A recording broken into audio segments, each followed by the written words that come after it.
Well, in 1999, I'd lost my job. Well, actually, I'd quit it. Got back from D.C. and decided to join the military, something I'd always wanted to do.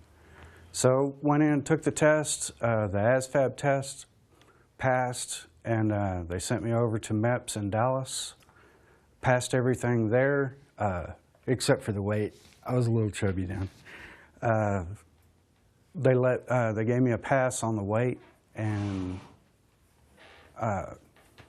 tested out on everything and ended up with communications as my job.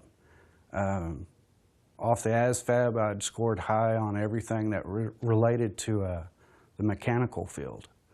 Didn't want to be a grease monkey again. I'd done that before. So I chose communications. That part of the communications that I was going to be going into did everything with RF communications, telephones, satellites, computers, software, hardware computers, all that stuff, setting up areas and maintaining. One of the sergeants used to joke that 25 uniform was a jack of all trades and a master of none, which is pretty much true. But it was a fun job. Well, told my recruiter, I'm out of work, let's go to basic as soon as you can get me on the plane.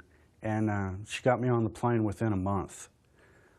Went to a basic training in Fort Jackson, which went during the summertime, so that was an enjoyable experience.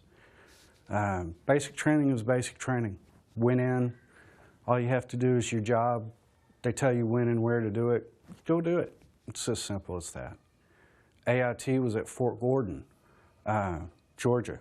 That was a little bit nicer, but still during the summertime.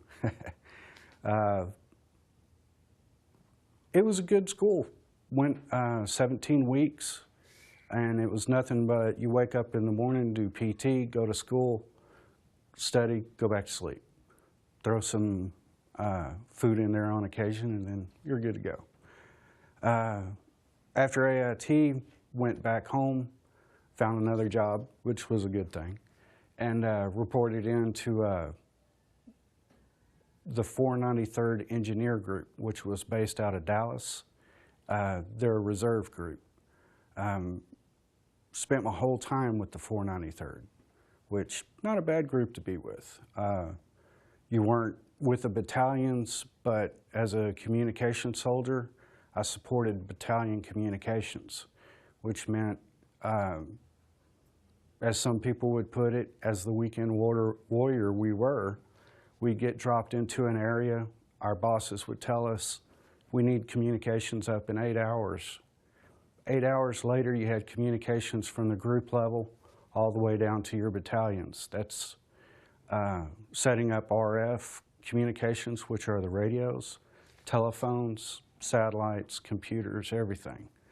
One of the jokes that the full-timers say is, we don't get enough practice, or we don't do our jobs 24/7, when we actually have to know our jobs a little bit better than the full-timers. They get the 24/7 opportunities to work on their jobs. We get 16 hours in a weekend, 48. We have to be up and running, which made you learn your job, and it made you learn it quick and well.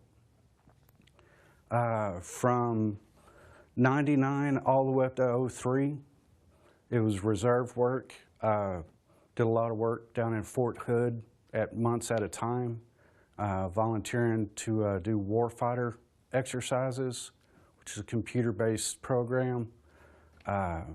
Spent some time out in the field doing engineer ops. One of the things as a communications soldier, after you set it up, all you have to do is maintain it. As long as it doesn't break down, it'll work. 9 times out of 10, the stuff works. The little times it does break down, it's a matter of a little fix. We call it operator error, because all you had to do is walk up and go, well, sir, you got to turn the volume up. And then send them on their way. Or, dim switch, sir, got to turn it up. If it did break down, troubleshoot the part, put the new part in, get the part fixed.